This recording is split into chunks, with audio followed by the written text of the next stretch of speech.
시편 74편. 하나님이여 우리를 기억하시며 생각하소서.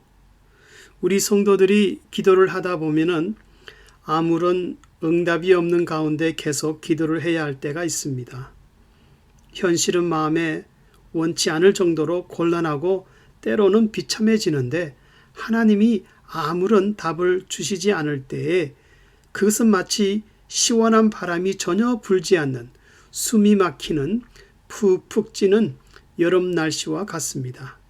그러나 이런 숨 막히는 날들이 기도하는 성도들에게 생기는 것은 당연합니다.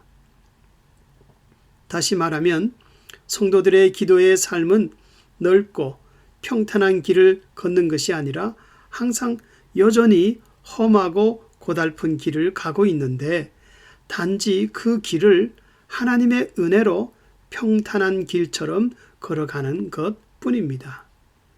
그래서 때때로 웃을 수 없는 날에도 웃음이 있고 낙심해야 할 그때도 소망을 갖는 것은 기도하는 성도들의 초월적인 삶인 것입니다.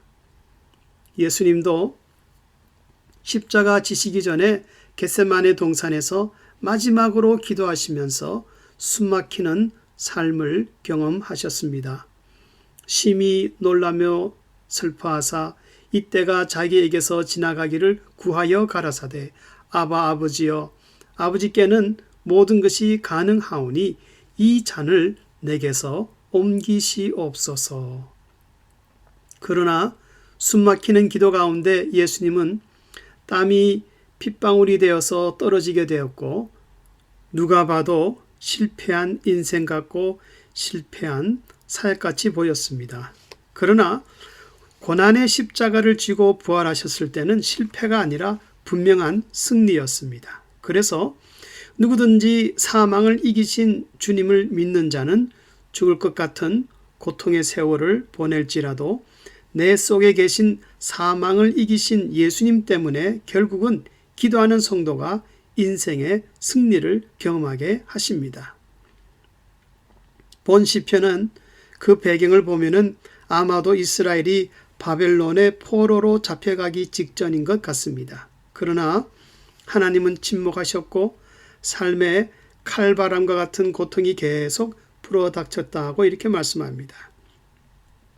그래서 1절에서는 하나님이여 어찌하여 우리를 영원히 버리시나이까?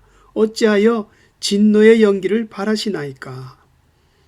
신앙의 중심지였던 예루살렘 성전은 완전히 파괴되었고 대제사장과 제사장들만이 들어가던 그 숨겨졌던 성소와 지성소는 훤히 보이게 되었습니다.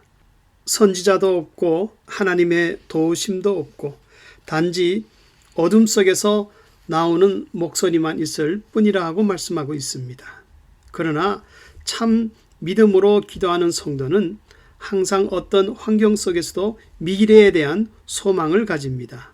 다시 말하면 과거에 주신 하나님의 그 신실하신 은혜를 생각할 때 현재는 비록 숨막히는 삶을 보낼지라도 그러나 미래는 변함없이 하나님의 은혜가 강물처럼 계속 흐른다는 것입니다.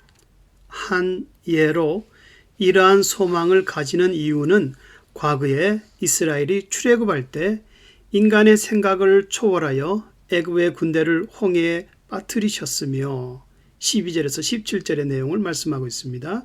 광야를 지날 때에 바위에서 물을 주셨고 마르지 않는 은혜를 주신 것처럼 비록 현재는 그런 기적의 사건이 없지만은 그러나 지금도 밤과 낮 그리고 계절을 움직이시는 살아계신 하나님의 활동 그 섭리를 눈앞에 대하고 있으므로 시편의 성도는 소망이 꺼지지 않고 숨막히는 그 환경 속에서도 믿음으로 기도한다고 말씀합니다. 그래서 하나님이여 구원하소서 기억하소서 돌아보소서 일어나소서. 즉 이스라엘이 패망하였으나 하나님만이 구원자가 된다는 것입니다. 이러한 믿음을 신약에서는 우겨싸임을 당하였으나 거꾸로 뜨림을 당하지 않는 믿음이라고 말씀합니다. 그리고 18절에서 21절까지는 왜 하나님이 자기 백성을 생각하여 주시는지를 이렇게 설명하고 있습니다. 첫째는 악한 원수들을 심판하시고 나약한 자기 백성을 보호하시는 하나님의 순수한 사랑 때문입니다. 이러한 하나님의 사랑을 성경에서는 남편이 아내를 사랑할 때 갖는 그러한 순수한 사랑, 신약에서는 아버지가 자기 자녀들을 대할 때 그 순수한 사랑, 하나님의 부성애라고 말씀합니다. 그리고 19절에서 이스라엘 백성을 주의 맷 비둘기라고 말한 것은 하나님의 사랑과 같이 이스라엘도 하나님만 사랑하겠다는 표현이었습니다. 다시 말하면 맷 비둘기의 성격이 한번 암수가 만나면 그 수컷은 절대로 다른 암컷과 짝을 짓지 않는다고 합니다. 이와 같이 이스라엘이 비록 하나님의 심판으로 버림을 받았지만은 그러나 결코 하나님을 바꾸어서 다른 신을 섬기지 않고 끝까지 하나님만 사랑하며 충성하겠다고 말씀하는 것입니다. 둘째는 하나님은 택한 백성과 세운 그 언약을, 약속을 늘 잊지 않고 생각하시기 때문에 성도들을 잊을 수가 없다는 것입니다. 그래서 12절에서 나의 왕이라는 표현은 과거에 다윗이 하나님과 맺었던 그 하나님과 이스라엘 사이의 언약 관계를 의미하는 것인데 왕이신 하나님이 그 약속을 잊지 않고 분명히 이스라엘 백성들을 돌봐주시기를 간구하고 있습니다. 셋째는 왜 하나님이 자기 백성을 생각하여 주시는가?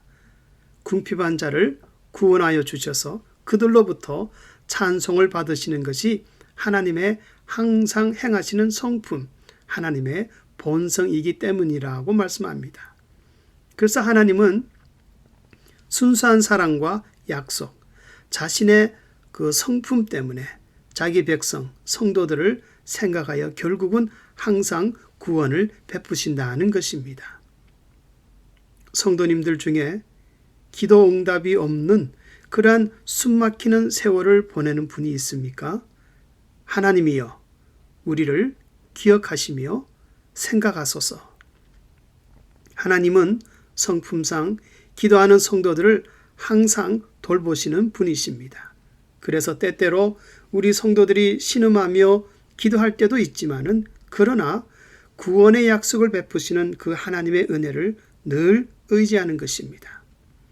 이러한 하나님의 그 은혜와 내일의 소망이 넘칠 수 있기를 주의 이름으로 축원합니다.